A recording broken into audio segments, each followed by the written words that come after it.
দাদা, supreme court থেকে একটা নির্দেশ এসছে যে যারা র্যাঙ্ক জাম্প করেছে তারাও আর পরীক্ষায় বসতে পারবে না, এবং আইনজীবী বিকাশ রঞ্জন ভট্টাচার্য তিনিও বলে দিয়েছে যে শেষ পর্যন্ত এইসব রিভিউ পিটিশনে কিছু হবে না, আপনাদেরকে পরীক্ষাতেই বসতে হবে এবং আবারও যোগ্যতা প্রমাণ করতে হবে। আমি একজন যোগ্য শিক্ষাকর্মী, আগেও বলেছি, গ্রুপ সি স্টাফ। এবার সেক্ষেত্রে দাঁড়িয়ে গিয়ে একটা জিনিস উনি বলেছেন, ঠিক আছে, উনি তো বারবার করেই বলছেন যে পরীক্ষায় বসতে হবে বা পরীক্ষায় বসতে হবে। এবার আমরা তো সত্যি কথা বলতে গেলে ওনার কথা মতো পরীক্ষায় বসবো না, আমরা আমাদের আইনি লড়াই লড়বো। আমাদের কাছে এখনও পর্যন্ত অনেক আইনি পথ খোলা রয়েছে, রিভিউ পিটিশন হোক বা কিউরেটিভ হোক, আমরা শেষ পর্যন্ত দেখব। সরকার দেখুক বা না দেখুক, আমরা অন্তত আমাদের নিজের মতো করে অবশ্যই এখানে আমরা এগিয়ে যাব। তার আগে আমি একটা কথা একটু বলতে চাই। আপনি আগের দিন ওনার যে ইন্টারভিউটা নিয়েছেন, সেই ইন্টারভিউতে দেখলাম একটা প্রশ্ন আপনি করেছিলেন যে যোগ্য শিক্ষক শিক্ষিকা বা শিক্ষাকর্মীদের পক্ষ থেকে একটা আপনাকে প্রশ্ন করা হয়েছিল যেটা করে ওনাকে বলার জন্য। তো সেখানে দেখলাম উনি বললেন যে হ্যাঁ, যারা প্রশ্নটা করেছেন তারা সত্যি সত্যি তারা বুদ্ধিমান বলতে হবে, তারা টিচার হবেন। আমার না সত্যি কথা বলতে গেলে একটা জিনিস একটু আমার কানে বাঁধলো, যে উনি বললেন যে যোগ্য শিক্ষকই হবে। কারণ উনি কী মনে করেন, সত্যি সত্যি আমি ওনার কাছ থেকে জানতে চাই এই জিনিসটা। এবার আপনাদের চ্যানেলেই উনি এই ইন্টারভিউটা দিয়েছিলেন। আমি জানতে চাই যে উনি কি সত্যি সত্যি মনে করেন যে শিক্ষাকর্মীদের মাথায় কোনো বুদ্ধি নেই? উনি বলছেন যে এটা শিক্ষকই হবে, তারা বুদ্ধিমান হবে, তারা যথেষ্ট পরিমাণে এই জিনিসগুলো বুঝছেন বা বুঝে হয়তো প্রশ্নটা করছেন।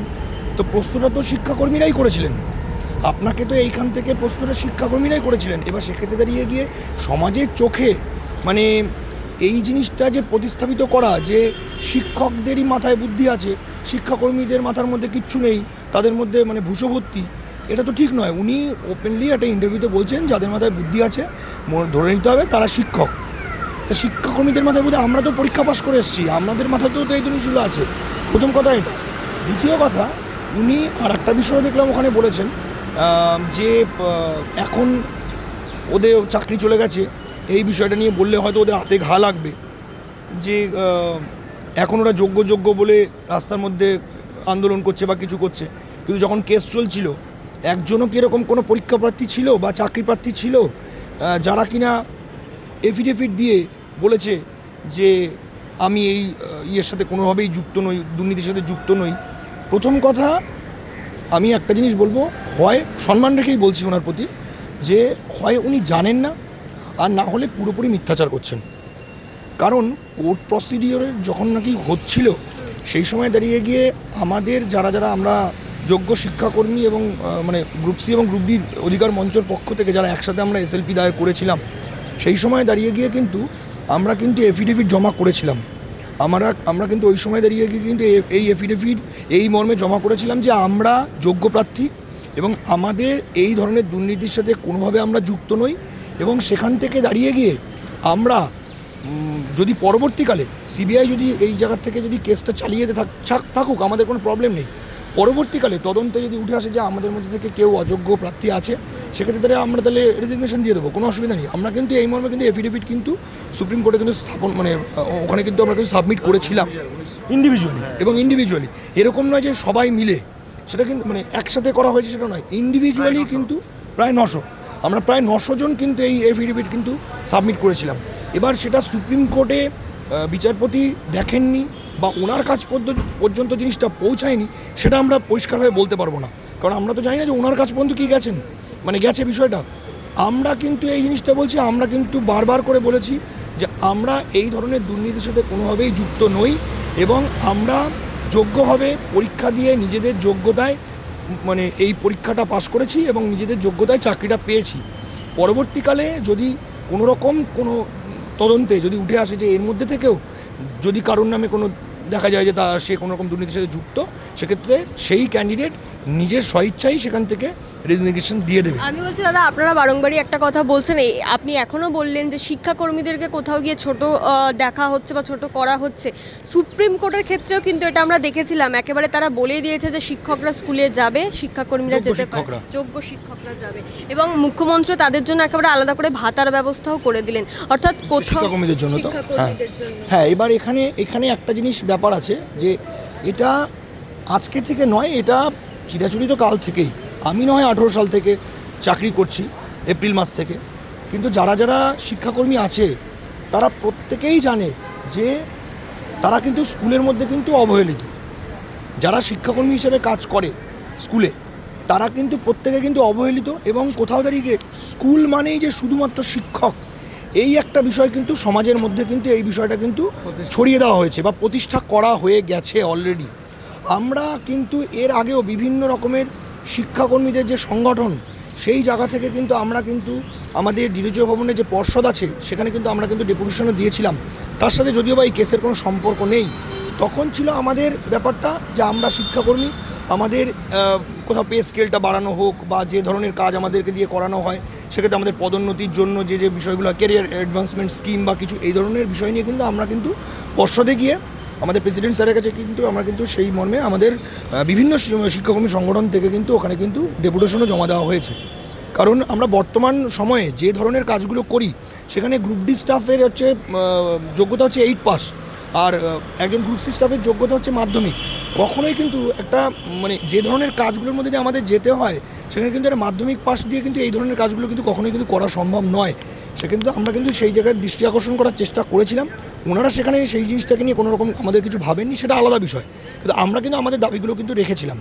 এবং প্রত্যেকটা গ্রুপ সি এবং গ্রুপ ডি স্টাফের যাতে ক্যারিয়ার অ্যাডভান্সমেন্ট স্কিমের আন্ডারে তাদের পরে নির্দিষ্ট সময়ে তাদের পদোন্নতি হয়, এই ধরনের বিষয়গুলো করেছিলাম। এবং আপনারা জানেন যে যারা যারা এখন এই 2016 সালে, আমি পার্টিকুলার 16 সালের কথাই বলছি, 16 সালের নোটিফিকেশন দিয়ে 18 সালে যারা আমরা চাকরি পেয়েছি তাদের কিন্তু শিক্ষাগত যোগ্যতা কিন্তু অনেকের ক্ষেত্রে কিন্তু মানে টিচারের থেকেও অনেকের আছে টিচারের থেকেও বেশি, কিন্তু তাদের হয়তো বিএড নেই। যেহেতু বিএড এখন মাস্ট করে দেওয়া হয়েছে ফর টিচিং প্রফেশন, সেই কারণের জন্য অনেকেরই পিএইচডি আছে, কারো বিটেক রয়েছে, কারো শিক্ষাকর্মীদেরও অনেকের একদম একদম একদম। এবার সেক্ষেত্রে যে দাঁড়িয়ে গিয়ে যেহেতু তাদের বিএডটা নেই, সে কারণে তারা শুধুমাত্র শিক্ষকের বিএডে পরীক্ষাটায় বসতে পারেনি। তার মানে এই নয় যে তাদের শিক্ষাগত যোগ্যতা, যেটা কিনা বলা হয় যে অ্যাপ্রুভড যে কোয়ালিফিকেশান মাধ্যমিক বা 8 পাস, তারা বাধ্য হয়েছেন। কারণ এখন জানেন যে যে অবস্থায় আমরা এখন বাস করছি সেখানে চাকরি বাকরির অবস্থা খুবই খারাপ। সেই জায়গার থেকে দাঁড়িয়ে গিয়ে তারা বাধ্য হয়েছে, যেহেতু এটা গভর্নমেন্ট সার্ভিস সেখানে একটা নিশ্চয়তা আছে, যদিও বা সেই নিশ্চয়তা তো এখন দেখতেই পাচ্ছেন যে সেই নিশ্চয়তা কোথায় গেছে। তো সেই জায়গা থেকে দাঁড়িয়ে গিয়ে কিন্তু তারা কিন্তু এই কাজগুলো কিন্তু করে যাচ্ছিলেন। তারপরে গিয়েও কিন্তু আমরা প্রত্যেকেই যারা যারা যোগ্য শিক্ষক এবং শিক্ষাকর্মী যারা রয়েছি, অযোগ্যদের বিষয় নিয়ে আমি কোনো কথা বলতে চাই না, তাতে করে গিয়ে তারা কিন্তু প্রত্যেকে কিন্তু স্কুলের মধ্যে কোথাও দাঁড়িয়ে গিয়ে যে ওই শিক্ষকদের ছায়ার তলায় তারা কোথাও যেন একটা অবলুপ্ত হয়ে যাচ্ছে। এই জিনিসটা আজকে থেকে নয়, বিকাশবাবুর মতো মানুষরা যে বলছেন হঠাৎ করে যে শুধু শিক্ষকই হবে বা কিছু, এটা আজকে থেকে নয়, এটা সমাজের মধ্যে এটা প্রতিস্থাপিত করা হয়েছে। তারই কিন্তু এফেক্ট কিন্তু আমরা কিন্তু 17 তারিখের যে রায় তাতে কিন্তু আমরা কিন্তু দেখতে পেয়েছি। কারণ দেখা গেল যোগ্য শিক্ষকদের বা শিক্ষিকাদেরকে তারা মানে সুপ্রিম কোর্ট থেকে বলা হলো যে তারা যেতে পারবেন, কিন্তু মানে যোগ্য শিক্ষাকর্মীদের গ্রুপ সি এবং গ্রুপ ডি যদি আমি টোটাল ধরি, তাতে করে গিয়েও টোটাল যে পার্সেন্টেজ অফ করাপশানটা নিয়ার অ্যাবাউট 40% হয়। তাহলে সেক্ষেত্রে কিন্তু যে যারা জেনুইন ক্যান্ডিডেট আছে মানে যোগ্য, এখন আবার সুপ্রিম কোর্টের একটা নতুন টার্ম হয়েছে যে নট স্পেসিফিক্যালি টেন্টেড, তাদের সংখ্যা কিন্তু প্রায় 60%-এর কাছে। তাহলে সেই 60% কী দোষ করলো?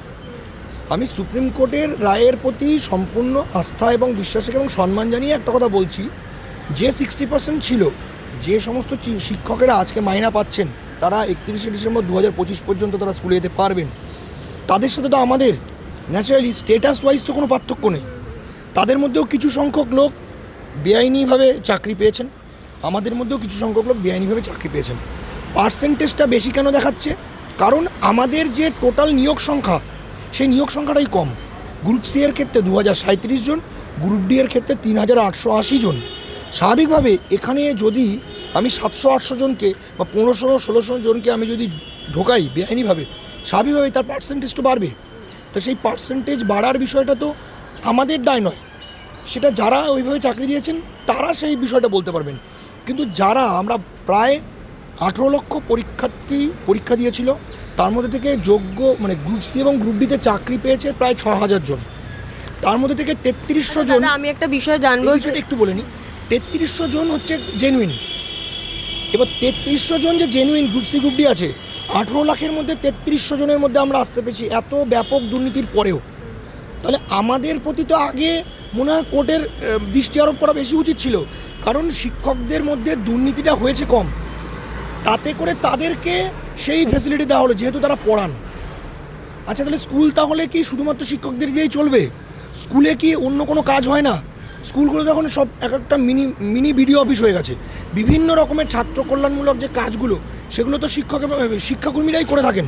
তাহলে সেই কাজগুলোতে হ্যাম্পার্ড হচ্ছে। তাহলে আমাদের যদি পোস্টের স্কুলে যদি সত্যি সত্যি সেইভাবে কোনো রকম যদি মানে গ্রহণযোগ্যতা না থাকে বা ইম্পর্টেন্স যদি না থাকে, তাহলে এই পোস্টগুলো তো স্কুলে না রাখলেই পারে।